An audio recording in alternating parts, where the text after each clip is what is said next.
I'm Tamara Mitchell. I'm Ross Clark. And we are the co-directors of Lidar Lounge. We scan sets, environments, props and background cast and extras. The visual shot that sticks in my mind is probably not one which will actually mean a lot to anyone else or to any VFX, but we were once asked if we could shoot a translight of a skyline of London. For the recent Hobson Shaw film, and we were basically asked, can you do a panorama of the London skyline? To which we said, yeah, of course, we've done sort of loads of these before. And then next thing we knew, we had a training day for a window washer bucket, which came as a bit of a surprise because we found ourselves on a window washer bucket outside the glass of the Leadenhall building, taking panoramas of the London skyline. So if you're afraid of heights, it's obviously not wasn't the best with heights at the time, so we managed to do it, and we managed to go out in probably the windiest day possible.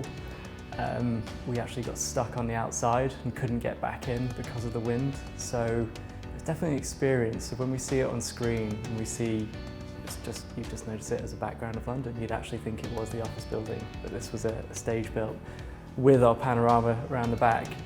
And so every time we see that shot, we're just reminded of that day where we were stuck outside in extreme winds. I'd also say the shot that actually made me want to go into 3D scanning would be the sequence, the Paris sequence in Inception, where you have Leonardo and Ellen walking down the street in Paris and you see those buildings fold in on itself. I just think that's incredible, the way that they managed to do that with the lighting. It was all CG, it was done using photogrammetry and 3D modelling, and that for me, I just found, it blew me away, and that always sticks in my head as the reason why I wanted to get into 3D scanning in the first place. Yeah, definitely. There's a few for that answer. I think another one would be I studied long takes at university, and one of the films we studied was Children of Men, and so we were looking at the ways that they would use a combination of special effects, visual effects and camera techniques to make those long takes.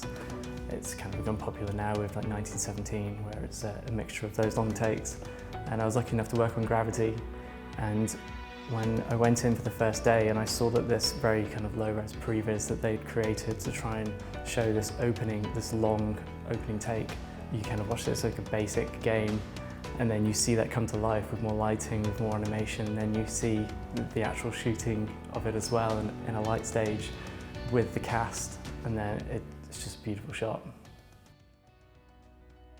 Typical day at work would be, if we were actually scanning something on a project, we would be called in to either scan a set or an environment, or we'd be on the rig, one of our 360 rigs, and scanning background cast. We've scanned lots of animals before as well. And once we've finished the scanning, we'd then come back to the office, back up all the data. It's the first thing we do every single time. And then we'd start the process of aligning it and actually modelling it. When we're not on a project, Ross and I are usually very busy trying to actually find the work. Just meetings, basically.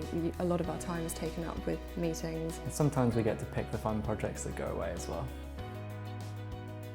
I think every project has its challenges, but the most challenging one to date would be probably Mary Poppins. Yeah. Just because we had 300 plus props that we had to scan, and a lot of those props were just very, very complicated. So we had black shiny umbrellas, which are ultra, ultra thin and extremely difficult to scan. And the kite in Mary Poppins was one of the most important assets, and they wanted to create a completely CG kite using our scan. So we had to have a really decent model of a kite which again had a sash that was very, very difficult to scan. And moved. So we found solutions to all of these different ways of scanning these props, but it was definitely the most challenging.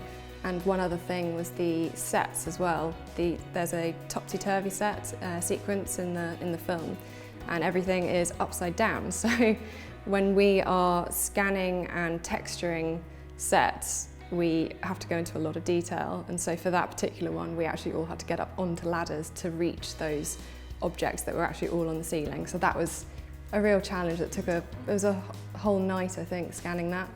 Yeah. It was a difficult one. I'd say another one was Outlaw King, a Netflix show. And we had to the whole thing was shot in the Highlands. So we had to take all of our photogrammetry booth and set up on a boggy ground in the Highlands in probably one of the windiest times that year. We had to scan horses and people, so we had a mix of a horse coming in and then suddenly readjusting for people during strong winds and rain on a boggy floor. It was just a really challenging project. Yeah, it was. I think the main tip for starting out in the industry would be just to get out there and try everything and anything you can, because a lot of software now is so accessible. I mean, even if you wanted to try photogrammetry, you can do that just on an iPhone. And I think the best way is actually just to learn for yourself what works, what materials work, what materials don't work, and just get a feel for sort of just the actual skill itself. That definitely is something that we look for and we always recommend to people starting out.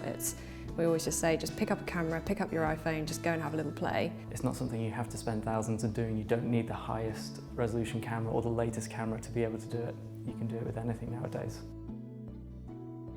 I would say that attitude in film is actually a huge, huge thing, and it's as important as the work itself. So reputation is everything, and I think if you bring the right attitude to a film set in particular, and you're positive, you're smiley, that actually counts for so much, because people want to be around you. You're spending so much time with people on set, 10 to 12 hours a day, and if you are somebody that brings the right attitude, then people are going to want to hire you again and again.